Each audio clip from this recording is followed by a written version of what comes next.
नमस्कार। सत्य हिंदी पर अपनी इस खास पेशकश में आप सबका स्वागत है। मेरा नाम है अमिताभ। हमारा ये खास प्रोग्राम डेडिकेटेड है हिंदी सिनेमा के एक बहुत शानदार गीतकार को, जिनके गाने आज भी बहुत लोकप्रिय हैं और तमाम जो गीत संगीत की महफ़िलें होती हैं, जो तमाम कॉम्पिटिशन्स होते हैं, उनमें वो गाने गाए जाते हैं जो उन्होंने लिखे थे। हम जिन गीतकार की बात कर रहे हैं, उनका नाम है साहिर लुधियानवी। वो हिंदी सिनेमा के एक बहुत जाने-पहचाने गीतकार हैं और इसके अलावा उर्दू शायरी में यानी मॉडर्न उर्दू शायरी में भी उनका एक ख़ास स्थान है। आज हम साहिर लुधियानवी के बारे में बात करने वाले हैं। साहिर लुधियानवी की शायरी की, उनके गानों की, उनकी शख्सियत की क्या ख़ासियत थी? क्यों वो इतने मकबूल हुए कि उनके गाने जैसे अगर हम दोनों फ़िल्म का वो गाना याद करें, जो आज भी जो है वो रोमांटिक डुएट के तौर पर बहुत मकबूल है, अभी न जाओ छोड़ कर के दिल अभी भरा नहीं। या हम दोनों फ़िल्म की एक और रचना जो साहिर ने लिखी थी, जो कि दरअसल हिंदुस्तान की एक क्या कहें उसको सबसे बड़ी आध्यात्मिक प्रार्थना के तौर पर याद किया जाता है और हिंदुस्तान ही क्यों पर एक सार्वभौमिक प्रार्थना के तौर पर याद की जाती है, अल्लाह तेरो नाम, ईश्वर तेरो नाम। तो साहिर लुधियानवी के बारे में हम बात करने वाले हैं और हमारे साथ कुछ बहुत ख़ास मेहमान इस बातचीत में जुड़े हुए हैं, जिनका मैं परिचय करा देता हूँ आपसे। मेरे साथ हैं जाने-माने दास्तानगो हिमांशु बाजपेयी, वरिष्ठ फ़िल्म समीक्षक, फ़िल्म पत्रकार अजय ब्रह्मात्मज और वरिष्ठ उर्दू पत्रकार हुसैन अफसर साहब। आप तीनों का बहुत-बहुत स्वागत है इस ख़ास प्रोग्राम में, हमारे साहिर लुधियानवी से जुड़े इस ख़ास प्रोग्राम में। हिमांशु, मैं बात की शुरुआत आपसे करना चाहता हूँ। साहिर लुधियानवी पर एक दास्तान आपने तैयार की है। तो आप ज़रा हमें बताएँ कि साहिर लुधियानवी पर दास्तान का ख़्याल आपको क्यों आया? हमारे दर्शकों के लिए ये ज़रा बताएँ कि साहिर लुधियानवी पर दास्तान की के पीछे क्या आपकी वजह रही और क्या-क्या आप उसमें शामिल करने वाले हैं साहिर लुधियानवी के बारे में जब हम आपकी दास्तान के बारे में बात करेंगे तो क्या-क्या उसमें हम देख सकते हैं? जी, बहुत शुक्रिया अमिताभ सर हमें यहाँ बुलाने के लिए और ये चर्चा रखने के लिए साहिर लुधियानवी पर। साहिर अपनी फ़िल्मों की वजह से, अपनी शायरी की वजह से हर दौर में बहुत प्रासंगिक हैं और ये दौर जो हमारा है इसमें बार-बार साहिर याद आते रहते हैं। तो साहिर की दास्तान करने का ख़्याल असल में साहिर बहुत पसंद रहे, हमेशा से उनके गाने गुनगुनाते रहे, उनकी शायरी पढ़ते रहे। तो 2021 में साहिर का 100वां साल था। शायर की बर्थ सेंटेनरी थी, तब ये ख़्याल आया कि 100 साल है हमारे इतने महबूब गीतकार का, ऐसे शायर का, तो कुछ ख़ास होना चाहिए। तो अब दास्तान गो हैं, तो क्या कर सकते हैं कि दास्तान तैयार कर सकते हैं। हम तो ऐसे ही ख़राज अक़ीदत दे सकते हैं कि एक दास्तान तैयार की जाए। तो 2021 से पहले ही साहिर की दास्तान की तैयारी मन में और फिर मन के बाहर चलने लगी थी। और फिर जो तरीक़ा होता है हमारी दास्तान तैयार करने का कि साहिर पर जितना कुछ लिखा गया है, हिंदी, उर्दू, अंग्रेज़ी जो 3 भाषाएँ हमको आती हैं, उनमें वो सब इकट्ठा किया। फिर उसको पढ़ा और फिर वो लोग जिन्होंने साहिर को देखा है, साहिर से बात की है, साहिर के साथ रहे हैं या फिर कुछ ऐसे लोग जो साहिर के बहुत दीवाने हैं, जिन्होंने अपने लेवल पे बहुत चीज़ें साहिर की इकट्ठा की हैं, साहिर को पढ़ा है, पसंद किया है, तो उन सब से बात करना। तो ये प्रक्रिया तकरीबन 6-8 महीने चली और जब उस पूरी सामग्री से गुज़रते गए, तो फिर धीरे-धीरे एक कहानी मन में जन्म लेने लगी कि उसकी रूपरेखा क्या होगी, वो कहाँ से शुरू होगी, कैसे आगे बढ़ेगी, किन मराहिल से होके गुज़रेगी। तो इस तरह से एक दास्तान तैयार हुई। फिर अब वो दास्तान तैयार हो गई तो उसके कई शोज़ कई शहरों में हुए। हिंदुस्तान में भी, हिंदुस्तान से बाहर भी। यहाँ अजय सर हैं, उन्होंने भी वो दास्तान बम्बई में सुनी, हुसैन अफसर साहब ने लखनऊ में सुनी। अभी लखनऊ में उसका एक और शो होने वाला है, अभी 21 तारीख को, 21 अक्टूबर को जयपुरिया इंस्टीट्यूट ऑफ मैनेजमेंट में, गोमती नगर में जो है लखनऊ में। तो वो टिकटेड शो है, पेटीएम इनसाइडर पे उसके टिकट मौजूद हैं, तो जो लोग हमें सुन रहे हैं और साहिर के शहदाई हैं, साहिर को सुनते हैं, साहिर को पसंद करते हैं, तो उन्हें वो शो में वो आएँगे तो मुझे खुशी होगी। तो कोशिश, हाँ, जो बात अब मैं कहने वाला हूँ, जो आपने पूछी भी थी कि क्या है उस दास्तान में, तो कोशिश ये की गई कि एक साहिर का आम चाहने वाला या साहिर को बिल्कुल न जानने वाला भी अगर उस दास्तान को सुने तो दास्तान को सुनते वक्त वो साहिर के थोड़ा करीब आ जाए, और वो सारी चीजें जो साहिर के बारे में बहुत आम हैं वो तो दास्तान में किसी न किसी तौर पे आ ही गई हैं, लेकिन कोशिश ये भी की है कि थोड़ा सा गहराई में उतर कर साहिर को समझा जाए, थोड़ा सा ठहर कर समझा जाए। खास तौर पर साहिर एक इंसान के बतौर किस तरह के थे, उनकी क्या साइकोलॉजी थी, और जैसी जिंदगी उन्होंने गुजारी उसका उनकी सोच पर क्या असर पड़ा, ये एक साइको एनालिसिस भी करने की कोशिश की है। और आमतौर पे जब हम किसी के बारे में कोई कहानी कोई किस्सा सुनाते हैं तो जनरली लोग क्या करते हैं कि चूंकि बड़ा आदमी होता है और इतना मकबूल आदमी होता है, इतना दिल अजीज होता है कि हम उसकी पॉजिटिव चीज़ों और उसके जुनून तक रह जाते हैं। लेकिन हमने इस दास्तान में कोशिश की कि साहिर के जो ग्रे एरियाज थे, जो जहाँ पर साहिर एक जोखिम से घिरे हुए इंसान लगते हैं, जहाँ पर वो किसी भी इंसानी कमजोरी का शिकार जहाँ पर साहिर नजर आते हैं, उन चीज़ों को भी शामिल करने की कोशिश की। और वो भी कैसे की कि साहिर के जो हमअसर हैं, साहिर के जो कंटेम्प्रेरीज हैं, साहिर के जो दोस्त हैं, साहिर के मिलने वाले हैं, साहिर के दुश्मन हैं, उनके जो अकाउंट्स हैं साहिर के बारे में, उनसे एक कोशिश की कि वो चीज़ें वहां पर आए। तो एक मैं ये कहूँगा कि साहिर की ज़िंदगी की शुरुआत से लेकर साहिर की ज़िंदगी के आखिरी दिन तक का सफ़र है इस दास्तान में, और थोड़ा गहराई से है, थोड़ा ठहर कर है, थोड़ा करीब से है, थोड़ा एनालिटिकल तरीके से है, थोड़ा साइकोएनालिसिस के तरीके से है। तो एक दास्तान ऐसे तैयार हुई। जी शुक्रिया हिमांशु, आपने जो अपनी बात रखी शुरुआती। मुझे आप जब बात कर रहे थे तो जब आप शाहिर की शख्सियत के बारे में बात कर रहे थे, मुझे उन्हीं का लिखा हुआ एक शेर याद आ रहा था कि दुनिया ने तजुर्बात और हवादिस की शक्ल में जो कुछ दिया है मुझको लौटा रहा हूँ मैं। तो वो जो एक आपने उनकी ग्रे एरियाज़ की बात कही, तो कहीं न कहीं मुझे लग रहा था कि जो उनके मिजाज में एक तल्ख़ी जो उनके कई सारे संस्मरणों में निकल कर आती है, या जो उनके गानों में भी कई एक तरह की कई बार कहें कि एक तीखापन है। ख़ास तौर से जो उनकी जो एक जिसको हम इनकलाबी शायरी कह सकते हैं, या जो उस तरह के गाने हैं जिसमें उन्होंने जैसे सवाल उठाया कि जिन्हें नाज़ है हिंद पर वो कहाँ हैं? तो ये जो चीज़ें हैं, ये कहीं न कहीं उनके अंदर एक जो बागी तेवर था, और जो शायद उनकी अपनी जो एक पारिवारिक स्थिति रही, जो उनकी पैदाइश से लेकर के और उनका जिस तरह का पारिवारिक माहौल रहा, जिस तरह के उनके तजुर्बात हुए पर्सनल लेवल पर, कहीं न कहीं उसका असर रहा। अफ़सर साहब, मैं आपके पास आना चाहूँगा। आप का ताल्लुक उर्दू पत्रकारिता से भी है, और आप लखनऊ में रहते हुए शहरनामा नाम का एक डिजिटल चैनल और उसकी वेबसाइट भी देखते हैं और उर्दू अखबार से भी जुड़े हुए हैं। मैं आपसे जानना चाहूँगा, साहिर लुधियानवी, चूँकि हम साहिर लुधियानवी की बात कर रहे हैं तो सिर्फ़ फ़िल्मी गीतों के नाते नहीं, लेकिन साहिर लुधियानवी की जो शायरी रही है, उसके बारे में जब हम उसका मूल्यांकन करने की बात करते हैं, तो उनके जो 2 बहुत चर्चित रचनाएँ हैं, एक तलख़ियाँ और दूसरा परछाइयाँ। तो साहिर लुधियानवी ने जहाँ से शुरुआत की थी, उनकी शुरुआती शायरी पर जो है वो फ़ैज़ अहमद फ़ैज़ और मजाज का असर दिखता है। मगर वो, क्या आपको ऐसा नहीं लगता कि फ़िल्मी नग़मा-निगारी के चक्कर में पड़ गए और इसलिए वो जो एक शायरी का मुक़ाम हो सकता था शायद उनका, वहाँ कहीं वो जिस ऊँचाई पर पहुँच सकते थे, शायद उस ऊँचाई पर नहीं पहुँचे। हालाँकि उन्होंने अपने खुद कई जो उनके बयान रहे उसमें उन्होंने कहा कि भई मुझे ये चीज़ जो है इसने मुझे ज़्यादा मकबूलियत भी दी और सुकून भी दिया और सब कुछ जो दिया जिसकी मुझे ज़रूरत थी।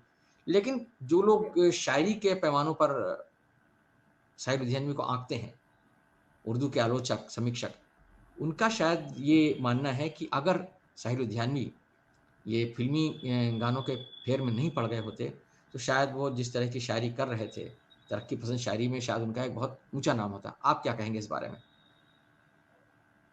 देखिए, अमिताभ साहब, मेरी आवाज़ आ रही है? जी, बिल्कुल आ रही है, बहुत दुरुस्त।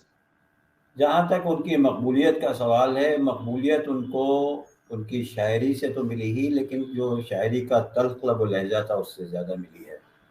और हम ये समझते हैं कि अब 100 साल होने वाले हैं उनको, और इस 100 साल में वो मरने के बाद में अमर हुए हैं, और उनको और ज़्यादा पढ़ा जा रहा है। क्या? क्योंकि जो असर हाज़िर यानी जो कंटेम्परेरी वाक़यात और जो हालात पैदा हो रहे हैं, उसमें शायद साहिर की नज़में जो हैं वो बहुत काफ़ी इफ़ेक्टिव हो रही हैं। ये सही है कि वो अगर उसको छोड़ देते, लेकिन ये कि आदमी का रुझान होता है, किसी शायर या किसी लेखक का जो रुझान होता है उसी से वो तरक्की कर पाता है, वरना मारे बांधे का सौदा होता है। साहिर ने अपने कलाम में एक सताया हुआ आदमी, एक हसास आदमी, एक हसास तबीयत का जो अपना रोल प्रोजेक्ट किया उन्हीं ने, वही समाज का रोल बन गया। और समाज में भी इस वक्त वही हालत है जो साहिर ने की। यानी आप उनकी प्यासा फिल्म देखी है या और जो इस तरह के जो उनकी नज़में हैं कि खून फिर खून है, जैसे आजकल इसराइल और गजा में हो रहा है, वो देखिए आप, वो नज़्म बिल्कुल फिट बैठती है वहाँ पर। तो 20वीं सदी में उस वक्त के वो सबसे बड़े क्रांतिकारी शायर कहे जाते थे। अब वो क्रिटिक कुछ कहें, क्रिटिक का तो जाने दीजिए, जो क्रिटिक खुद हैं वो क्या है, तो एक बहुत लंबी बहस है। लेकिन साहिर ने जो रास्ता इख्तियार किया उसमें वो कामयाब रहे, और अब वक्त गुजरने के साथ में वो मजीद कामयाब होते चले जा रहे हैं। उसकी वजह यह है कि उन्होंने दुखते हुए जो नासूर हैं, जख्म है समाज के, उसके ऊपर हाथ रखा उन्हीं ने, और उनको हर चीज़ जो थी वो क्रिटिकली देखते थे और उनको दर्द होता था। उसकी एक वजह जो सबसे बड़ी है, जो मेरी समझ में आती है, कि उनके बाप का रवैया जो था अपनी, यानी इनकी माँ के साथ में, वो रवैया सबसे बुरा था, और वो शादियों पर शादियां करते जा रहे थे। और साहिर ने इस चीज़ को बहुत गहराई से ग्रहण किया, और उन्होंने आखिर में यही हुआ कि वो भी शादी नहीं कर पाए। उन्होंने देखा कि दुनिया का तजुर्बा जो है वो ख़राब हैगा, लेकिन वो जो तलखी थी और वो जो तजुर्बा था, वो उसमें अपनी शायरी में वो उंडेलते रहे और उसमें कामयाब हुए। आज उनकी आवाज़ जो है वो पूरी दुनिया में है, और सताए हुए लोगों, गमज़दा लोगों, महरूम लोग और परेशान हाल लोग, परेशान हाल समाज के लिए वो एक ऐसा मिसाल राह है कि जो साहिर ने 40-50 साल पहले वो किया था। 113 फिल्में उन्हीं ने की और करीब 730 गाने उन्हीं ने लिखे। उन गानों में रोमांस भी है, उन गानों में फ्रस्ट्रेशन भी है, उन गानों में ये भी समझाने की कोशिश की गई है कि जो मिल गया उसी को मुकद्दर समझ लिया। तो साहिर ने सबको सबका हिस्सा देने की कोशिश की, और रोमांस भी खूब किया उन्हीं ने। कभी कभी के गाने, दाग के गाने और बहुत सी फिल्मों के गाने, आपने जैसे भी खुद फरमाया, हम दोनों का गाना, तो इस तरह के गाने जो थे वो भी बहुत हुए, जिसमें रोमांस के साथ में समाज के उन तबकात के भी एहसासात और ख्यालात थे जो उनसे लड़ रहे थे। साहिर एक सिर्फ ऐसे ही नहीं थे कि वो बिल्डिंगें खड़ी करना चाहते थे और बम्बई में वो करना था। ठीक, उन्होंने एक घर बनाया जिसका नाम उन्होंने परछाइयां रखा, लेकिन उनका ज्यादातर जो फोकस था, ये महलों, ये ताजों, ये तख्तों की दुनिया, यानी उनके कटाक्ष ज्यादातर जो होते थे वो समाज पर होते थे, रूलर्स पर होते थे, हुक्मरानों पर होते थे, और उसमें वो कामयाब हुए। आज आप देख लीजिए जो साहिर ने कहा था वो बिल्कुल सच साबित हो रहा है। ये यही गाना जो प्यासा फिल्म का गाना भी, तो जितनी चीजें उन्हीं ने हमको दी वो एक असासा है, यानी एक संपत्ति है समाज की, और वो बढ़ते ही चला जा रहेगा। और हम ये समझते हैं कि आने वाले सालों में साहिर को और बहुत पसंद किया जाएगा, और जो ऐसे वाक़यात होते हैं नेशनल या इंटरनेशनल, उसमें अगर उनकी नज़में लोगों तक पहुँचेंगी तो एक और उनकी जो छवि है वो और बढ़कर सामने आएगी। हाँ, बहुत शुक्रिया अफसर साहब। आपने जब इज़राइल और गाज़ा का ज़िक्र किया तो मुझे वो शायर की वो लाइनें याद आ रही थी जिसका ज़िक्र आपने भी किया कि खून अपना हो या पराया हो, नस्ल आदम का खून है आखिर, जंग बम मशरिक में हो घरों कि पर मगरिब गिरे में। कि सरहद पर। जी, जी, जंग मशरिक में हो कि मगरिब में, अमन आलम का खून है आखिर। इसलिए ऐ शरीफ इंसानों, जंग टलती रहे तो बेहतर है, आप और हमारे आंगन में शम्मा आप और जलती रहे हम तो सभी बेहतर के। है। सभी के आंगन में शम्मा जलती रहे तो बेहतर है। जी, अजय जी, मैं आपके पास आता हूँ। जो अभी बात हिमांशु जी ने और अफसर साहब ने कही, जिस तरह की जो साहिर लुधियानवी का जो गानों का एक पूरा एक दायरा रहा है बहुत ज़बरदस्त, जिसमें एक तरफ उनके प्यार भरे नगमे हैं, जिसकी बात अभी अफसर साहब कर रहे थे, रोमांटिक शायरी है, जो जैसा मैंने भी शुरू में कहा कि वो गाना जो है हम दोनों का, अभी ना जाओ छोड़कर, वो गाना जितना पॉपुलर उस दौर में था, यानी जब देवानंद और साधना की जो फिल्म आई थी उस दौर में जितना पॉपुलर था, उस पीढ़ी के लिए आज भी, आज की भी जो रोमांटिक पीढ़ी है, बावजूद इसके कि आज लोग ब्रेकअप को सेलिब्रेट करते हैं, आज लोग इंतजार नहीं करते हैं, उसके बावजूद जो है वो ये गाना जो है वो आज की पीढ़ी के लिए भी एक रोमांटिक डुएट के तौर पर बहुत मशहूर है, बहुत मकबूल है। उसी तरह से उनके वो गाने भी बहुत प्रसिद्ध हैं, जैसे जब वो दार्शनिकता की तरफ ले जाते हैं आपको, मन रे तू काहे न धीर धरे, या तोरा मन दर्पण कहलाए, ये जो गाने हैं उनके, या जो बात अभी कि ये दुनिया अगर मिल भी जाए तो क्या है। तो ये जो चीज़ है, और साहिर लुधियानवी के जो तेवर थे वो हम सब जानते हैं कि नेहरू जिस दौर में देश दुनिया के हीरो बने हुए थे, उस दौर में जब उन्होंने नेहरूवादी समाजशास्त्र का समाजवाद का जो उन्होंने उसको बेनकाब किया था प्यासा में, कि जिन्हें नाज़ है इन पर वो कहाँ हैं, ये महलों तख्तों ताजों की दुनिया। तो ये जो चीज़ है, ये तेवर अजय जी, और उसके साथ में ये कहना कि मैं पल दो पल का शायर हूँ। मतलब ये भी है कि मैं, कल और आएँगे मुझसे भी बेहतर कहने वाले। ये चीज़ें साहिर लुधियानवी के व्यक्तित्व की ये जो दो छोर हैं, इनके बारे में आप क्या कहना चाहेंगे? देखिए अपना बंद कर दीजिए आप। हाँ, मैंने हिमांशु को सुना है और साहिर के बारे में ज़्यादा करीब से जानने का मौका मिला हिमांशु के उस दास्तान से। उसके बाद भी मैंने एक सुना यहाँ मुंबई में, जहाँ उनके गाने ज़्यादातर पेश किए गए, वो मुझे कुछ अंताक्षरी टाइप का लग गया था, इसलिए वो मुझे ज़्यादा पसंद नहीं आया, क्योंकि उसमें फ़िल्मी गाने बहुत ज़्यादा बजाए जा रहे थे। खैर, शाहिर को देखते हुए या शाहिर को पढ़ते हुए मुझे ऐसा लगता है कि गीतकार शाहिर जो हैं, उनका मूल्यांकन अभी नहीं हो पाया है, अच्छे तरीके से नहीं हुआ है। अभी शैलेंद्र की शताब्दी चल रही है, शैलेंद्र पर काफ़ी बातें हो रही हैं और हर पहलू से उन पर विचार किया जा रहा है। ऐसा शाहिर जब 100 साल के, जब उनकी जन्म शताब्दी मनाई गई, उस समय ऐसा कुछ खास माहौल नहीं बन पाया था।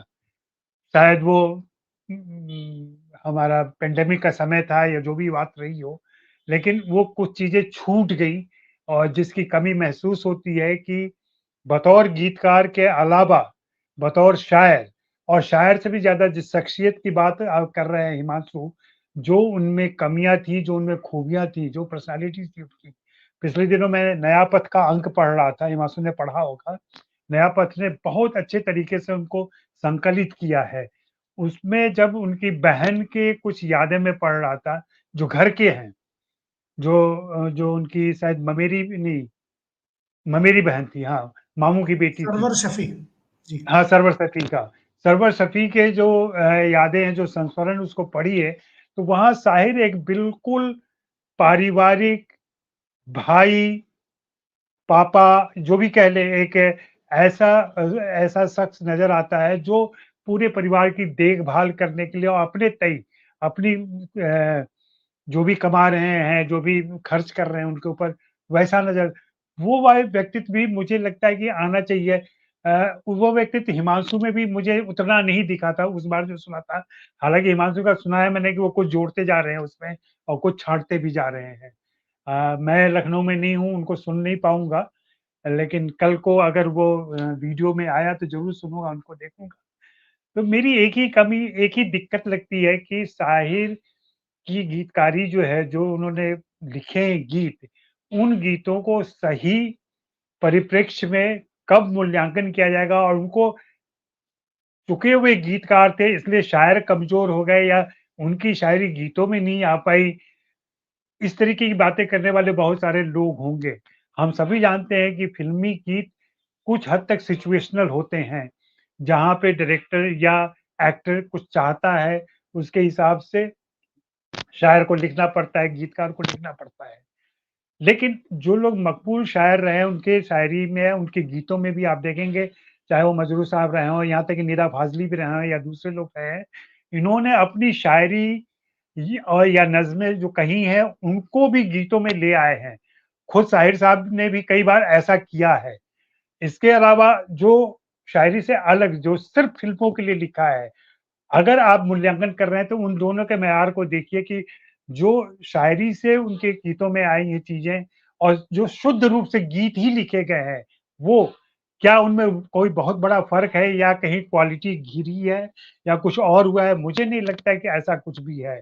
मैं पिछले दिनों शायद कोई पढ़ रहा था तो जिसमें उन्होंने बहुत अच्छी बात कही थी, जो बात मुझे अपनी फिल्म पत्रकारिता के बारे में भी सही लगी कि आमतौर पर लोग हमें कहते हैं कि फिल्म पत्रकारिता में आप लोग ऐसी ज़बान लिखते हैं जो साहित्यिक नहीं होती है, जो वो तत्सम प्रधान शब्द नहीं होते हैं, उसमें संस्कृत निष्ठ नहीं होती है, आम-फहम होती है। मुझे वहाँ पे शायर की कही हुई बात बहुत अच्छी लगी। उन्होंने कहा कि जब हम गीत लिखते हैं, तो हमारी कोशिश रहती है कि हम ऐसे लफ्ज़ों का इस्तेमाल करें, ऐसे शब्दों का इस्तेमाल करें, जो आम से आम दर्शक भी, जो कह लें कि अनपढ़ दर्शक है, गँवार दर्शक है, उस तक भी हमारी बात पहुँच जाए, जबकि शायरी के लिए ज़रूरी नहीं है। शायरी करते समय आपके लिए बिल्कुल ज़रूरी नहीं है कि आप ऐसी आम-फाम भाषा के लिए कोशिश करें या वैसी ज़रूरत महसूस करें। तो इन सारी चीज़ों को देखते हुए मुझे शायर आज भी बहुत बड़े शायर लगते हैं और ये कहीं न कहीं हमारे समाज का दोष है या हमारे जो भी तब्दीली हुई, जो भी डेवलपमेंट हमारा हुआ है, अगर 50 साल पहले शायर की कही बात या 70 साल, 60 साल पहले कही बात आज भी प्रासंगिक लग रही है, तो कहीं न कहीं हम सोसाइटी के तौर पर आगे नहीं बढ़ पाए हैं। इस बात को भी मद्देनज़र रखना चाहिए हमें कि आखिर क्यों हमें शायर की वो सारी बातें आज भी रिलेवेंट लग रही हैं। कहीं न कहीं ये दिक्कत हमारी है कि हम एज़ ए सोसाइटी आज भी आगे नहीं बढ़ पाए हैं और यहाँ शायर और ज़्यादा इम्पोर्टेंट हो जाते हैं हमारे लिए। उनको पढ़ना और ज़्यादा ज़रूरी हो जाता है क्योंकि हमारी विसंगतियाँ, हमारी दिक्कतें आज भी कायम है उस ज़माने की। इन सारे संदर्भों में देखने पर शायर को बिल्कुल आप अलग अंदाज में देख पाएँगे।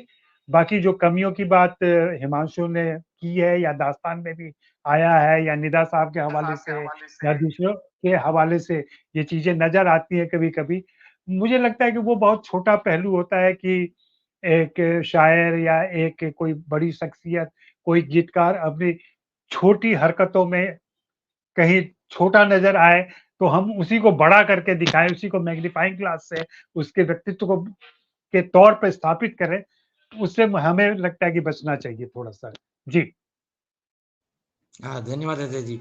मैं हिमांशु आपके पास आता हूँ। जो बात अजय जी ने जहाँ छोड़ी है, मैं वहीं से आप आपकी प्रतिक्रिया चाहूँगा कि एक तरफ अजय जी कह रहे हैं कि हमें उनको छोड़ना चाहिए, लेकिन जो आपने शुरुआती बातचीत में खाका खींचा, उनकी शख्सियत के बारे में और जो आपने तमाम जो लोग जिन्होंने उनके बारे में लिखा है, उनके पहचानने वाले या और भी जो उनके समकालीन लोग रहे हों, तो उससे उनकी शख्सियत के कुछ बड़े दिलचस्प पहलू निकलते हैं। मिसाल के तौर पर अगर अमृता प्रीतम की जो ऑटोबायोग्राफी है रसीदी टिकट, अगर उसके वो हिस्से हम याद करें जहाँ वो शाहिर का ज़िक्र कर रही हैं, तो वो बहुत उनकी शख्सियत का एक बड़ा दिलचस्प पहलू निकल के आता है कि किस तरह से वो उनकी जो एक मोहब्बत थी, मतलब ये भी अपने आप में एक लेजेंडरी किस्सा है कि अमृता प्रीतम ने जिसको छुपाया नहीं और शाहिर ने कभी जताया नहीं।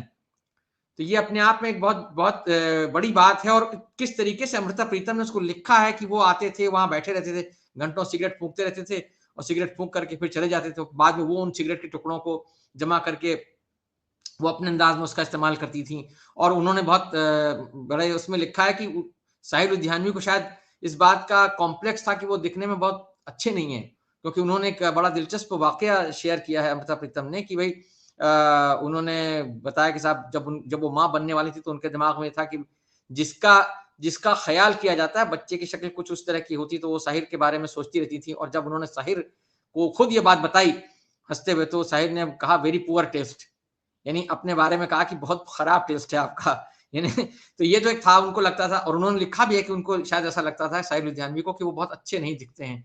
तो ये जो चीज़ें हैं हिमांशु, ये क्या चीज़ें, ये जब आप कोई दास्तान गढ़ते हैं, मैं आपसे इसलिए पूछ रहा हूँ क्योंकि मैं चाहूँगा कि आप हमारे दर्शकों के लिए दास्तान गोई का भी कुछ थोड़ा-सा खुलासा करें कि इसमें जब आप कोई कोई किस्सा पिरोते हैं या किसको पेश करते हैं, तो उस वक़्त क्या चीज़ें होती हैं? क्योंकि ये दास्तान गोई जो है वो उसमें उस तरह की एक्टिंग नहीं है, ये स्टेज वाला एक्टिंग नहीं है कि जहाँ आपके पास कोई डायलॉग है। लेकिन आप कुछ तो ऐसा लिखते हैं कि जो जो उनके बारे में है, तो वो कैसे आप करते हैं ये ज़रा बताएँ और उसमें आप साहिर लुधियानवी की कहानी को, उनके किस्से को किस तरह से पिरोने वाले हैं या फिर आपने पहले कैसे किया है? इसके बारे में हमारे दर्शकों को कुछ बताएँ तो ज़रा और ज़्यादा हमारे लिए समझने में आसान होगा, क्योंकि दास्तान गोई जो है अपने आप में एक बहुत ऐसी दिलचस्प फॉर्म ऑफ एक्सप्रेशन है आज की तारीख में, बहुत पॉपुलर, जिसके बारे में ज़्यादा से ज़्यादा लोग जानना चाहते हैं। जी हिमांशु। अनम्यूट कर लीजिए अपने आप को हिमांशु। जी, सबसे पहले तो वो बात जो जहाँ से अजय सर ने बात खत्म की थी, तो जो ये शायर के ग्रे एरियाज की बात है, ये हमने दास्तान में रखी किसी खास वजह से, इसलिए नहीं कि हम शायर पे कोई जजमेंट दे रहे थे या ये बताने की कोशिश कर रहे थे कि नहीं भाई उनमें ये कमियां थी। हम तो बस ये वो जो घटनाएं, वो जो वाकयात रखे गए, वो ये समझने के लिए रखे गए कि शाहिर जैसे थे वो ऐसे क्यों थे, और अगर शायर में ये ग्रे एरियाज थे तो इन ग्रे एरियाज की भी क्या वजह थी, या शायर ऐसे किस लिए बने, उनकी जिंदगी में क्या ऐसी तब्दीलियां आई, क्या उनके ऐसे एक्सपीरियंसेस रहे। और इसीलिए दास्तान उस पर कोई जजमेंट नहीं देती, बल्कि उसको बहुत संवेदना से देखती है। वो दास्तान में जो उन कमजोरियों का भी जिक्र हुआ, मसलन उनकी बदमिजाजी का या उनके गुरूर का, या कई बार उनकी जो एक उन जैसे उसमें एक बात है कि शाहिर अपनी बेकदरी बर्दाश्त नहीं करते थे और बेकदरी करने वालों से बदला चुकाने के लिए बहुत मशहूर थे। तो कहने की बात वो इसलिए है क्योंकि शाहिर अगर ऐसे हुए तो हुए क्यों, इस गुत्थी को अच्छा, उसमें एक स्टेटमेंट है दास्तान में कि शाहिर की जिंदगी में एक बहुत बड़ा कंट्रास्ट है, एक तजाद है, जिसे हम एक विरोधाभास है उर्दू में, जिसे हम हिंदी में कहते हैं कि कहीं तो शाहिर इतने बड़े इंसान नजर आते हैं इंसान के तौर पे कि जिसको किसी ने, उनके दोस्त ने लिखा है कि कभी वो मुकम्मल खुलूस का पैकर नजर आता है, तो कभी पस्ती अखलाक की इंतहा तक पहुंचता है। तो ये बात बड़ी चौंकाने वाली है शाहिर के केस में कि वो एक ही इंसान के अंदर इतना विनम्र इंसान के वो रिक्शे पर नहीं बैठते। उनकी बहन ने जो जिस बात का अजय सर जिक्र कर रहे थे, उनकी बहन सरवर शफी ने जिक्र किया कि वो एक बार, चूंकि शाहिर प्लेन में नहीं बैठते थे, तो ट्रेन से आए इलाहाबाद। उनकी बहन इलाहाबाद में रहती, तो शाहिर ने खुद लिखा कि वो इलाहाबाद में बस जाएंगे, ऐसा उनकी योजना थी। 1982 के आखिर तक उन्होंने लिखा था कि 1982 के आखिर तक मैं इलाहाबाद में बस जाऊंगा। तो सरवर शफी ने उनका किस्सा लिखा है कि शाहिर जब इलाहाबाद आए ट्रेन से, तो जब स्टेशन पे उतरे तो उस जमाने में वो रिक्शे थे जो आदमी लोग चलाते हैं। तो शाहिर ने ये कहा कि भैया इस रिक्शे पर नहीं बैठूंगा, ये आदमी चला रहा है, आदमी खींच रहा है। तो शाहिर के साथ उनकी माँ भी थी, जिनसे वो बहुत प्रेम करते थे और जिनका आदेश शाहिर के लिए कोई ब्रह्मवाक्य होता था जिसको टाल ही नहीं सकते थे। शाहिर ने अपनी माँ से भी कहा कि नहीं भैया रिक्शे पर नहीं बैठना है। अपनी जो उनकी एक और बहन थी अनवर, उनसे भी कहा। और शाहिर स्टेशन से घर तक, यानी सरवर शफी के घर तक पैदल गए और सिर्फ सामान उन्होंने रिक्शे पर रखा, और 2 रुपए किराया होता था उस जमाने में स्टेशन से घर तक का। शाहिर ने 10 रुपए दिए रिक्शे वाले को। और जब सब लोग उनसे कह रहे थे कि नहीं भाई रिक्शे पे बैठ के चलो, पूरी दुनिया यही करती है और इसमें क्या बात है, तो शाहिर ने कहा कि आदमी आदमी को खींचे, भला ये भी कोई बात हुई। और जब 10 रुपए दिए उस रिक्शे वाले को शाहिर ने, तो वो रिक्शे वाला जो है वो एकदम हैरान, कैसा उसने कभी सोचा ही नहीं था कि 2 रुपए जहां पड़ते हो लोग बार्गेन करते हैं, कहते हैं 1 ले लो 1.5 ले लो, वो 10 रुपए मिल रहे हैं उनको। तो जब उसने शुक्रिया अदा किया, तो उस शुक्रिया को सुन के भी शायर के मन में कोई गुमान, कोई घमंड नहीं आया कि भाई हम बहुत बड़े आदमी है, देखो हमने इसको 10 रुपए, जैसे कि आदमियों में लोग आमतौर पे हम लोगों में हो जाता है कि हमने किसी के लिए कुछ किया तो उसका भी एक घमंड हमारे अंदर आ जाता है। लेकिन शायर ने क्या किया, जब वो आदमी शुक्रिया अदा कर रहा था तो शाहिर की बहन ने ये लिखा कि शाहिर उसके आभार प्रकट करने से बेनियाज रहे और उसकी पीठ पे देर तक हाथ फेरते रहे प्यार से। तो ये शाहिर लुधियानवी थे। दूसरी तरफ ये भी किस्से हैं शाहिर लुधियानवी के कि जब वो डीएन मधोक, चूंकि डीएन मधोक ने एक जमाने में उनसे कहा था कि पासबुक का वजन मिलाओ, तो शाहिर जब कामयाब हो गए तो अपनी पासबुक उनके हाथ में रखी और कहा मधोक साहब अब वजन मिलाइए। या वो किसी पार्टी में भिड़ गए कि नहीं लता मंगेशकर के साथ काम नहीं करेंगे, तो बहुत उनके किस्से हैं। या उन्होंने मसलन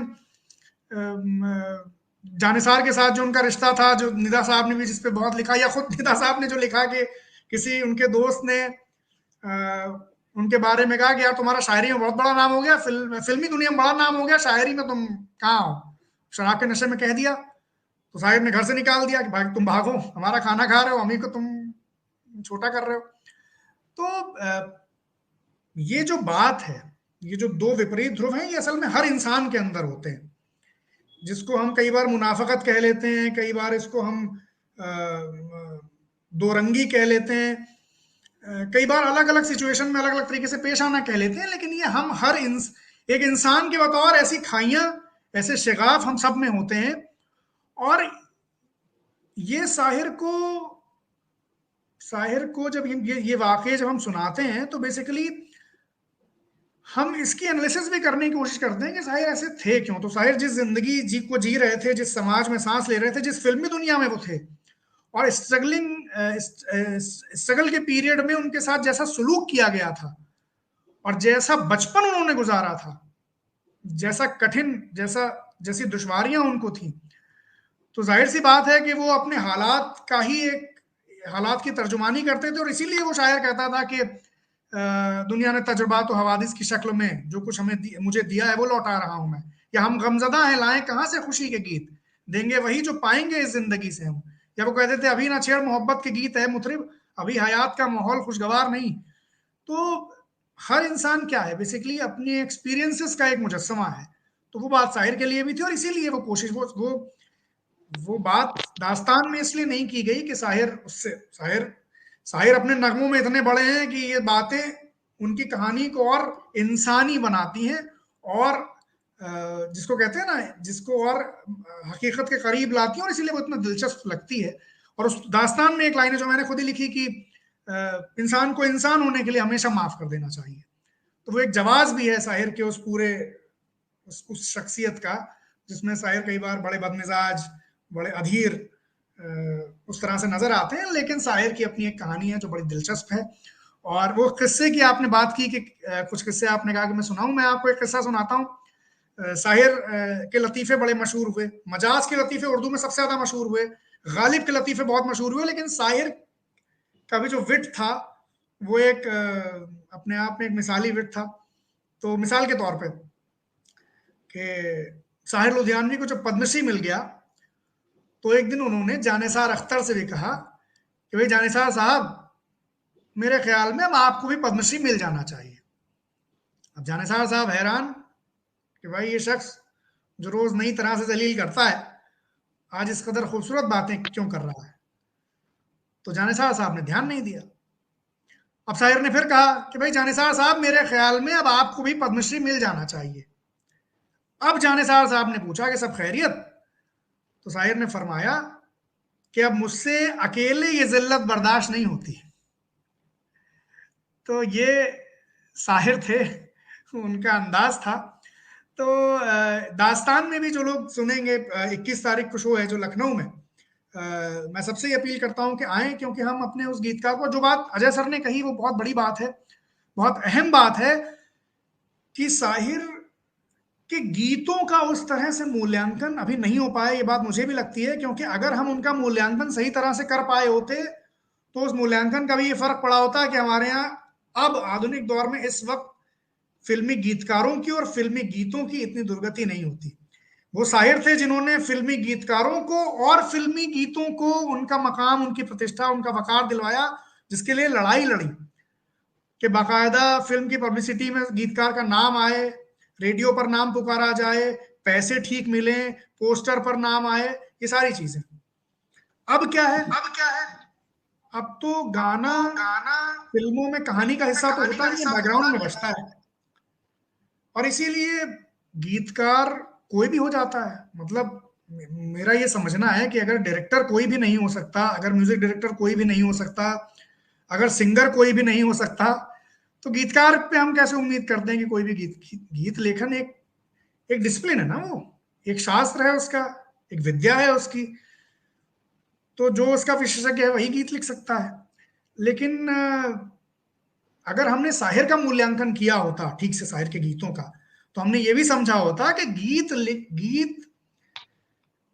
हिंदुस्तानी फिल्म उद्योग की बड़ी मौलिक विधा है गीत। दुनिया भर की फिल्मों में गीत उस तरह से नहीं होते जिस तरह से हमारे यहाँ होते हैं कि कहानी का अटूट हिस्सा होते हैं गीत। अब आप समझिए अगर मुगले आजम से वो गीत निकाल दिया जाए कि जब अनारकली आती है बादशाह अकबर के हुजूर में, उनसे कहती है कि आज कहेंगे दिल का फसाना, जान भी ले ले चाहे जमाना, तो वो गीत उस कहानी को, उस फिल्म को उस क्षण कितना बड़ा कर देता है। तो ये जो बात अजय सर कह रहे हैं, ये बहुत अहम बात है कि हमें लगता है जो कि शायर के गीत पॉपुलर हैं और उनको सब लोग गाते हैं और सबके दिल की आवाज है, इसलिए उन पे तो बात होती है। गीत लेखन से मूल्यांकन की मुराद ये है, जहां तक मैं समझ पाया, कि हम ये समझे कि उन गीतों की हमारी फिल्म के लिए, हमारे समाज के लिए, हमारी कलाओं की दुनिया के लिए, हमारी संवेदना के लिए क्या अहमियत है। तो मुझे लगता है कि अभी उस पर बहुत काम होना है। जी, बहुत अच्छी बात आपने बताई हिमांशु, और आपने वाकई में जो उनकी एक किस्से के जरिए जो उनकी शख्सियत का खाका खींचा, मुझे आप जब बात कर रहे थे मुझे याद आ रहा था कि साहिर लुधियानवी इस बात के लिए भी बहुत मशहूर और कहना चाहिए कंट्रोवर्शियल भी हुए कि उन्होंने इस बात का हमेशा इसके लिए इसरार किया कि जो गीतकार है उसको संगीतकार से ज्यादा पैसे मिलें। मतलब फिल्म के टाइटल्स में उसका नाम तो हो ही, गीतकार को ज्यादा पैसे मिले। और एस.डी. बर्मन से उनकी जो एक तरह से कहा जाए राइवलरी कह लीजिए, या एस.डी. बर्मन से जो उनके रिश्ते में तलखियां आई, वो उसकी वजह भी यही थी।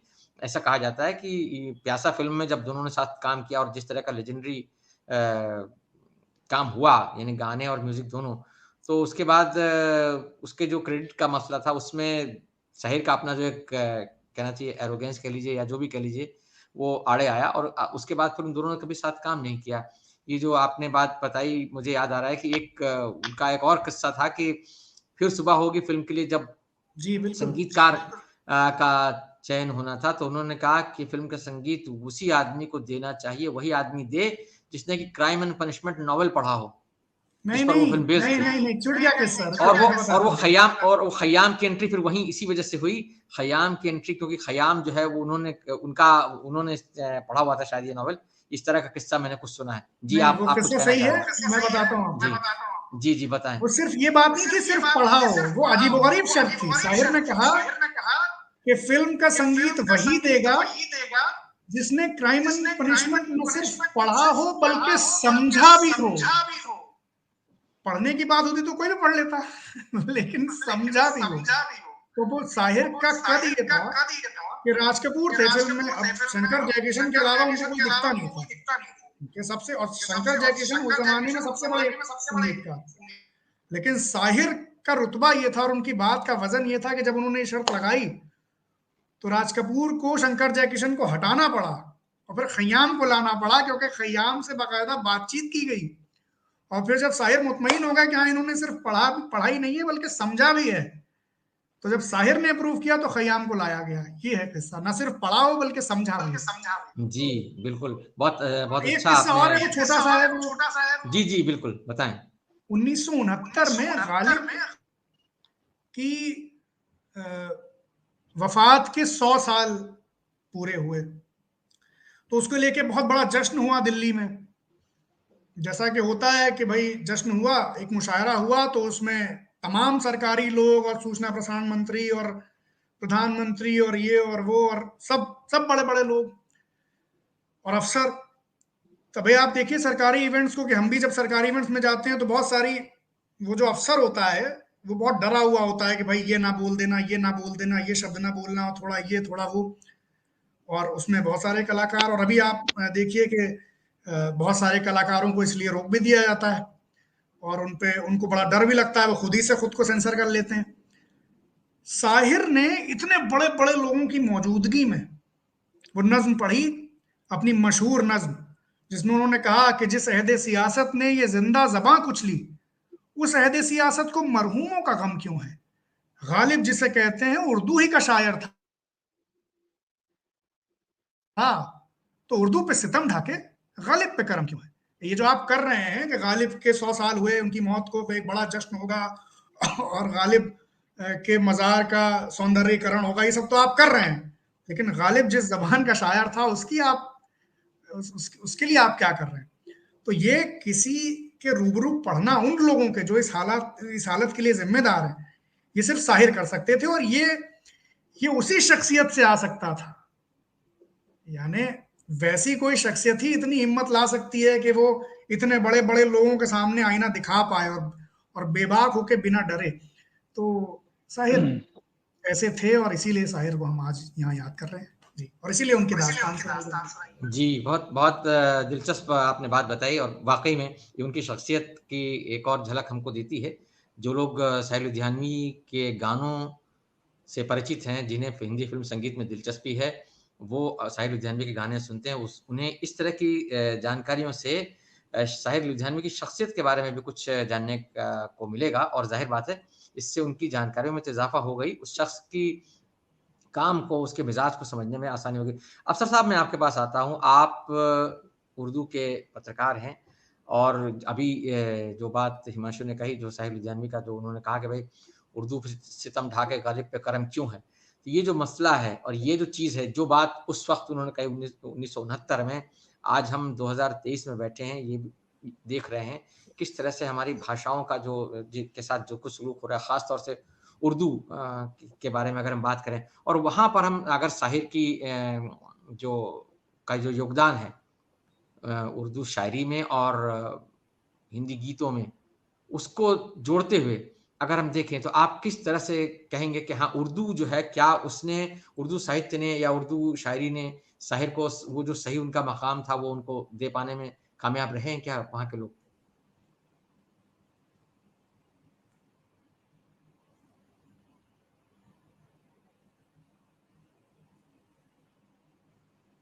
ये माइक जी बोले। देखिए,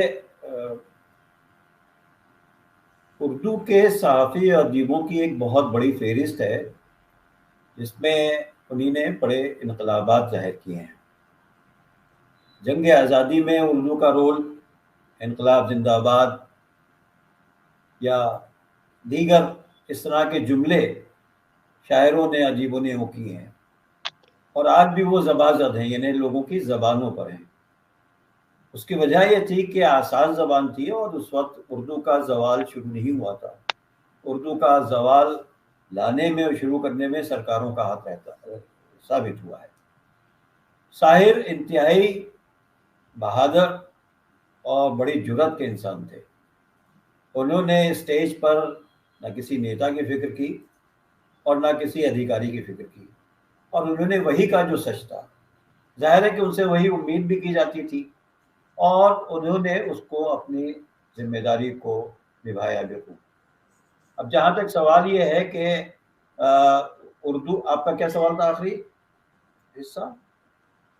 जी, मैं बस यही जानना चाह रहा था आपसे, आप इसका थोड़ा-सा खुलासा करें कि क्या जो हमारी मॉडर्न उर्दू पोएट्री है, उसमें जिस तरह का दर्जा उनको हासिल होना चाहिए था, क्योंकि उन्होंने जो, जैसे परछाइयाँ जो उनकी किताब है, और जो नज़्म है उनकी, जो बहुत लंबी सी नज़्म है, जिसमें वहाँ शुरुआत एकदम पर्सनल नोट पर होती है और एक बड़े रोमांटिक स्टाइल में होती है, लेकिन जहाँ वो ख़त्म होती जाके कि वो एकदम युद्ध विरोधी रचना है, और आज के माहौल में बहुत रेलिवेंट है। गांधी और नानक की ज़मीन जो है हिंदुस्तान की, या जो फ़िलॉसफ़ी है, उसको टच करती है।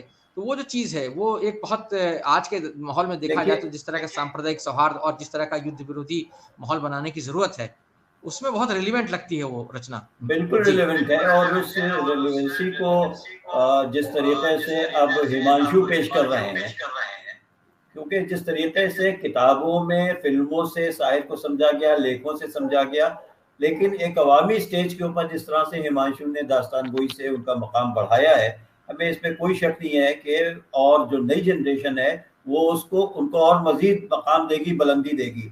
हिमांशु की दास्तान गोई को ज़रूर सुनिए और देखिए और समझिए। साहिर को अगर समझना है तो इनकी दास्तान गोई उसका पार्ट है समझने के लिए, क्योंकि लोग ये समझते हैं कि साहिर मर गए और किताबों में और फिल्मों में चले गए। ऐसा नहीं है। अब जो ट्रेंड शुरू हुआ है, खास करके हिमांशु इनके सर से रहेगा कि इनकी दास्तान गोई जब मैं सुन रहा था लखनऊ में, तो मैं खुद आपसे बता रहा हूँ कि मैं रोने लगा उसमें। और इनकी जो अदायगी थी और इनके जो अपने जाती उसमें जो जुमले ऐड उन्होंने किए थे, वो इस तरह से थे कि लग रहा था कि साहिर खुद बयान कर रहे हैं, और साहिर एक ऐसे कत्लेआम के मैदान में या कहीं ऐसे झोपड़पट्टियों में या ये माल रोड पर कारों के रेल पे का शोर वहां खड़े होकर बयान कर रहेंगे। तो ये बात है कि उनका मकाम अब बढ़ रहा है और बढ़ रहा है, क्योंकि अवामी स्टेज पर वो आ गए हैं। और इसमें मैं ये समझता हूँ, अभी इनके मुंह के ऊपर तारीफ करना पड़ रही है मुझे, कि हिमांशु ने झंडे गाड़ दिए, इसमें कोई दो राय नहीं। और जरूर अगर साहिर को समझना है और उनकी शायरी को समझना है, उनके तेवरों को समझना है, तो वो अगर आप इनकी अदायगी और इनकी जो तौर तरीके और जो फ्लेवर है उसको अगर आप देखिएगा, तो ये इस नतीजे पर जरूर आप पहुंचेंगे कि साहिर मरा नहीं हैगा, साहिर जिंदा है। जैसे वो साहिर का एक शेर था नहीं कि मैं भी जिंदा हूँ मुश्तहर कीजिए, तो वो हाल है कि खबर कीजिए, हाँ मेरे कातिलों को खबर कीजिए। तो हमें ये लगता है कि एक मामूली सा विद्यार्थी होने के साथ में मैं ये समझता हूँ कि अब उनका कद और बढ़ता चला जा रहा है। और ये स्टेज वगैरह जो है, इससे जो नई जनरेशन है जिसने नहीं समझा है, नहीं देखा है, नहीं पढ़ा है, नहीं सुना है, उसको फायदा होगा और वो समझेगा कि ये शायर कैसा था, जो इतना क्रांतिकारी था और जो किसी की परवाह नहीं करता था, वो बहुत शुजा व बहादुर था। जी बहुत धन्यवाद अफसर साहब। अजय जी, मैं आपके पास आता हूं, जो कि अभी हुसैन साहब ने जो बात कही, मैं उसको सिनेमा के कंटेक्स्ट में वापस लाना चाहता हूं। साहिर लुधियानवी जिस तरह के शायर थे और जिस तरह के उन्होंने गाने लिखे, खास तौर से जो उनके गानों में जो तलखियां हैं, जो व्यवस्था विरोधी गाने हैं उनके, या जो जिस तरह की वो सत्ता का या सिस्टम का कहीं ना कहीं उसमें सार्काज़म लाते हैं। जैसे अभी फिर सुबह हो की बात हो रही थी, तो जो उसका मशहूर गाना है, जो इकबाल की पैरोडी गाने की पैरोडी बनाई उन्होंने, चीनो अरब हमारा, हिंदुस्तान हमारा, रहने को घर नहीं है सारा जहां हमारा। और ये जो बात थी, ये उस वक्त उन्होंने लिखा जबकि हिंदुस्तान के विश्व बंधुत्व की और सारी जबकि बड़ी चर्चा हो रही थी, तमाम सारी चीजें जो नेहरूवादी, अगेन मैं वही बात कहूंगा कि जो नेहरूवियन सोशलिज्म था उसका बड़ा जलवा था हिंदुस्तान में भी और दुनिया में। लेकिन उस वक्त भी वो चीजों को इस तरह से उसकी चीरफाड़ करके दिखा सके। तो मैं आपसे एक चीज पूछना चाहता हूँ, क्योंकि आप बहुत वरिष्ठ फिल्म समीक्षक हैं और तमाम दृष्टिकोणों से आप फिल्मों की समीक्षा करते हैं, क्या साहिर लुधियानवी को हम जिस एंग्री यंग मैन का सृजन स्क्रिप्ट राइटिंग के जरिए जावेद अख्तर और सलीम खान ने किया, क्या साहिर लुधियानवी उस एंग्री यंग मैन के किरदार की मूल प्रेरणा कहे जा सकते हैं? क्योंकि जिस तरह का उनका आक्रोश है, जो एक आक्रोश है, और वो 50s से दिखने लगता है, यानी प्यासा जो है उसको जिस तरीके से दिखाती है, वो अपने आप में बहुत अभूतपूर्व चीज है कि उस दौर में जबकि नेहरू सबके हीरो थे और फिल्मी दुनिया के हीरो थे, और फिल्म दुनिया के जो 3 बड़े मकबूल हीरोज थे, नायक थे, देवानंद, राज कपूर, दिलीप कुमार, तीनों जो है वो नेहरू के बड़े फैन थे। उस दौर में एक फिल्म आती है और वो फिल्म जो है वो उस नेहरू जी की जो एक चमकदार छवि है उसको तार तार कर देती है। उसमें मूल जो प्रेरणा होती है या जो मूल स्वर होता है वो साहिर के गानों का होता है। यहाँ तक भी कहा जाता है कि जो प्यासा की कहानी है उसमें कहीं ना कहीं साहिर के किरदार की भी एक झलक थी। जो विद्रोही कवि का जो एक किरदार उसमें गुरदत्त ने गढ़ा है, वो शायद साहिर से ही प्रेरित था। बहरहाल, जो मेरा मूल सवाल था मैं उस पर लौटता हूँ कि क्या एंग्री यंग मैन का जो एक किरदार हमने देखा, तो एक तो थी पटकथा के जरिए उसको सृजित किया गया और बनाया गया, लेकिन अगर हम देखें तो क्या कहीं ऐसा हम कह सकते हैं कि उस किरदार की मूल प्रेरणा में साहिर लुधियानवी की शख्सियत का भी कहीं ना कहीं कुछ योगदान था? हाँ, कह सकते हैं। जब ये फिल्में लिखी गई, जो अमिताभ बच्चन आते हैं, वो तो बहुत फिल्मीकरण हो गया है उसका, उससे सीधे जोड़ना उतना ठीक नहीं रहेगा। साहिर कहीं बड़े मंच से बोल रहे हैं, एक ऊंचाई से बोल रहे हैं और सीधे चुनौती दे रहे हैं सिस्टम को, नेहरू को, और सामने जो मोह भंग की स्थिति पैदा हो रही थी आजादी के 10 सालों के बाद, उसको अभिव्यक्त कर रहे थे वो। वहीं हमें ये भी तारीफ करनी होगी कि उन पर कोई ईडी नहीं बिठाया गया था और न उनकी कोई जांच पड़ताल करवाई गई थी। ये नेहरू ही थे जो अपनी आलोचना सुनने को तैयार थे और उसके लिए सब कुछ मंजूर था उनको। मैं यहाँ पे एक दूसरा पहलू भी पॉइंट छोड़ रहा हूँ हिमांशु के लिए, कि एक ही समय है जब मंटो यहाँ से लाहौर जाते हैं, वही समय है, और साहिर लाहौर से मुंबई आते हैं। क्या इन दोनों की मुलाकात कभी हुई थी? क्या इन दोनों में कोई आपस में बातचीत भी हुई थी या उर्दू लिटरेचर में कहीं इसकी कोई चर्चा है? और वे कौन से हालात थे जिसकी वजह से मंटो यहाँ से लाहौर जाते हैं और साहिर लाहौर से मुंबई आते हैं? मैंने जो अपने हिसाब से समझा वो है कि वहां विचारों की वजह से साहिर को मुंबई आना पड़ता है। उन पर पुलिस तहकीकात होने लगती है। उनके एक दोस्त कराची में अरेस्ट कर, जिसकी तहकीकात में बार बार साहिर को तंग किया जा रहा है और उन पर ये कहा जा रहा है तुम्हें भी जेल में डाल दिया जाएगा, जहाँ सांप हैं, बिच्छू हैं, तमाम चीजें हैं। इनसे साहिर डरे हुए हैं और ये भी परेशान है कि ये पुलिस तहकीकात क्यों इतनी ज्यादा हो रही है। आज कहीं जाहिर सी बात उसमें वैचारिक या जो मूल्य थे साहिर के वो आड़े आ रहे थे, जिसकी वजह से उन्हें, मैं भागना नहीं कहूंगा, यहाँ लोग स्वागत के लिए तैयार थे। ख्वाजा मोहम्मद अब्बास ने अपनी डायरी में लिखा है कैसे कि वे जब साहिर को उन लोगों ने बाकायदा बुलाया कि आप आ जाइए बम्बई, हम बम्बई में आपके लिए काम तलाशेंगे, काम खोजेंगे, उन लोगों ने किया भी। दूसरी तरफ मंटो जब जाते हैं यहाँ से, मंटो पर वैचारिक दबाव उतना ज्यादा नहीं था। उन पर कहीं ना कहीं वो मुसलमान होने के या मुसलमानों को टारगेट किए जाने के खौफ में आ गए थे और ऐसा कुछ हुआ था उनके आसपास जिसकी वजह से वो यहाँ से गए। वैचारिक डर नहीं था उनके पास। मैं चाहूंगा कि इस मुद्दे पर भी कहीं बात होनी चाहिए कि क्यों ऐसा हुआ और कैसे हुआ, इन दोनों शख्सियतों को सामने रखते हुए। रही बात साहिर के बारे में, जिस ढंग से हिमांशु पेश कर रहे हैं उसको तरीके से आम लोगों के बीच ले जा रहे हैं साहिर को, उनकी पूरी शख्सियत के साथ, कहीं से भी उन्होंने डाइल्यूट नहीं किया है इसको। ये बहुत अच्छी बात है, क्योंकि जो मैंने मुंबई में सुना वो बहुत डाइल्यूटेड था साहिर के बारे में। हालांकि मुझे बाद में बताया गया कि उसमें बहुत सारी चीजें हिमांशु ने दी थी उनको, लेकिन पेशगी उनकी थी और गाने ज्यादा आ गए थे, तो इसलिए शायद मुझे और थोड़ा थोड़ा अंताक्षरी का एहसास दे रहा था। तो उससे अलग है जो हिमांशु पेश करते हैं। और हिमांशु सचमुच में शाहिर को लोगों के बीच उनकी जुबान में उनकी सोच के हिसाब से ले जा रहे हैं और अपनी बात भी कह रहे हैं। इसलिए मैं तो गुजारिश करूंगा कि जो लोग लखनऊ में हैं या जो लोग उनको सुन सकते हैं वे जाएं। और हिमांशु बहुत अच्छी बात कर रहे हैं, बार बार कह रहे हैं, मैं लगातार उनके स्टेटस देख रहा हूँ कि आप टिकट खरीद के आइए तो ज्यादा मजा आएगा। और ये सच्चाई है। जी हम लोग ज्यादातर इस है कि अरे यार हिमांशु जानते हैं मुझे फोन कर दूंगा वो टिकट हो जाएगा। इन सारी चीजों से बचना चाहिए और पैसे खर्च करने चाहिए। एक आदमी मेहनत कर रहा है, एक आदमी इतना सारा काम कर रहा है और इस रिसर्च में, इस मेहनत में, और खास करके जो घंटे भर ये और प्रज्ञा मिलके पेश करते हैं उसको, वो इतनी मुश्किल का काम है ना, हमारे आपके बूते की बात नहीं है। तो बधाई हिमांशु आपको इस नई प्रस्तुति के लिए और शुभकामनाएं कि आप कामयाब हो। और ये मंटो साहिर के जो आदान प्रदान है उसको भी विचार कीजिएगा। जी जी, ये आपने जो एक बात कही है, वाकई में हिमांशु से हम उम्मीद करेंगे कि इस पर भी कुछ जोड़ेंगे।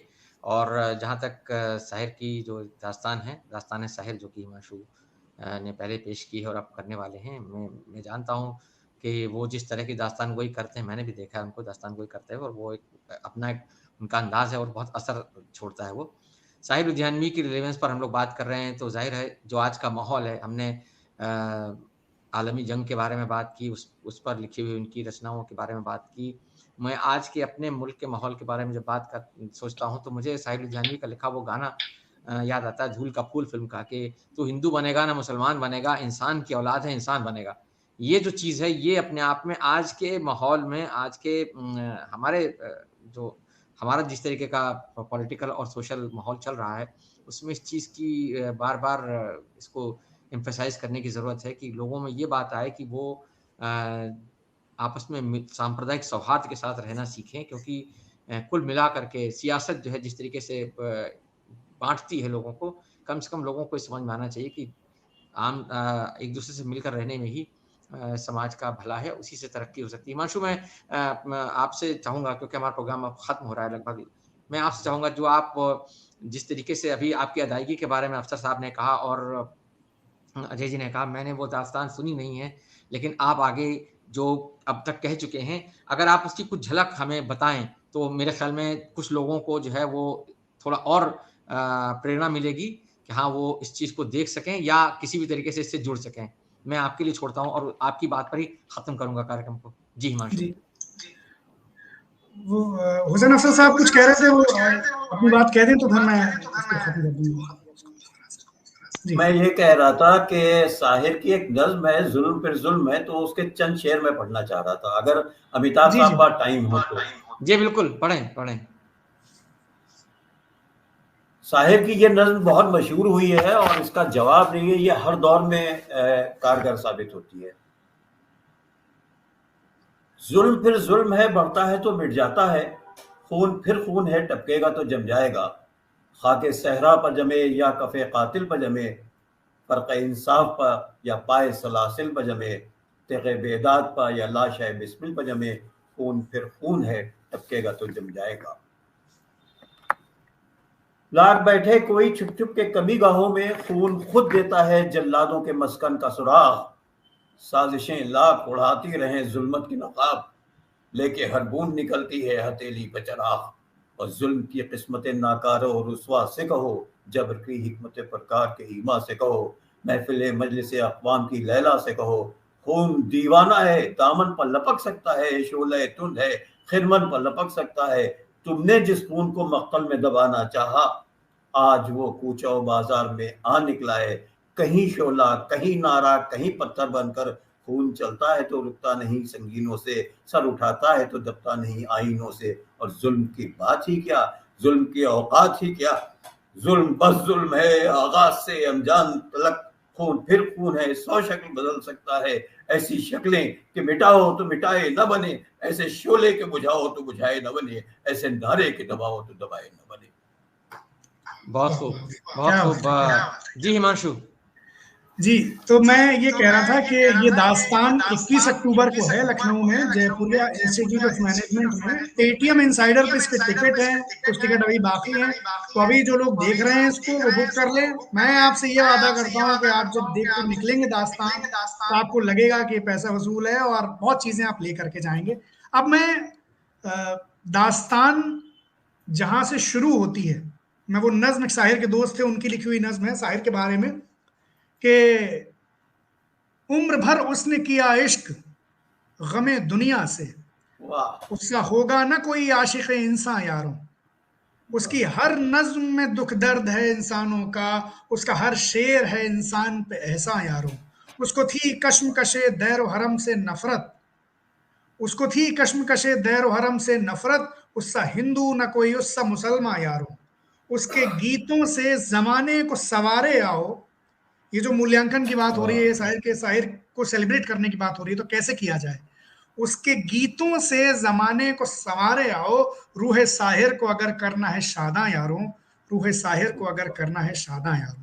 तो अगर वाकई हम साहिर का सेलिब्रेशन मनाना चाहते हैं, उनकी रूह शादा हो, ऐसा कुछ करना चाहते हैं, तो भाई उनके गीत जमाने को संवारने का, सुंदर बनाने का एक जरिया बने, ऐसी कोशिश। और यही ख्वाब लेकर हम दास्तान भी सुनाते हैं कि शायर के गीत, जब शायर के गीत, शायर की सोच, शायर की शायरी, शायर की जिंदगी जब लोगों को करीब आ जाएगी, तो शायद उसी से कोई राह निकले। और ये दास्तान जरूर सुने, मैंने बड़ी मेहनत से तैयार की है। और पेटीएम इनसाइडर पे जाएं, लखनऊ में शो है 21 शुक्रिया हिमांशु, बहुत धन्यवाद। बहुत धन्यवाद आप तीनों का साहिर लुधियानवी के बारे में इतनी दिलचस्प बातचीत के लिए और उनकी शख्सियत के तमाम पहलुओं से हमको परिचित कराने के लिए। एक बहुत अच्छी बातचीत साहिर लुधियानवी के बारे में। आपका, हिमांशु और अफसर साहब आपका, और अजय जी आपका, आप तीनों का बहुत बहुत धन्यवाद। और आपका भी शुक्रिया कि आपने बहुत अच्छे सवालात किए ताकि लोग समझ सकें उनके जवाब। शुक्रिया।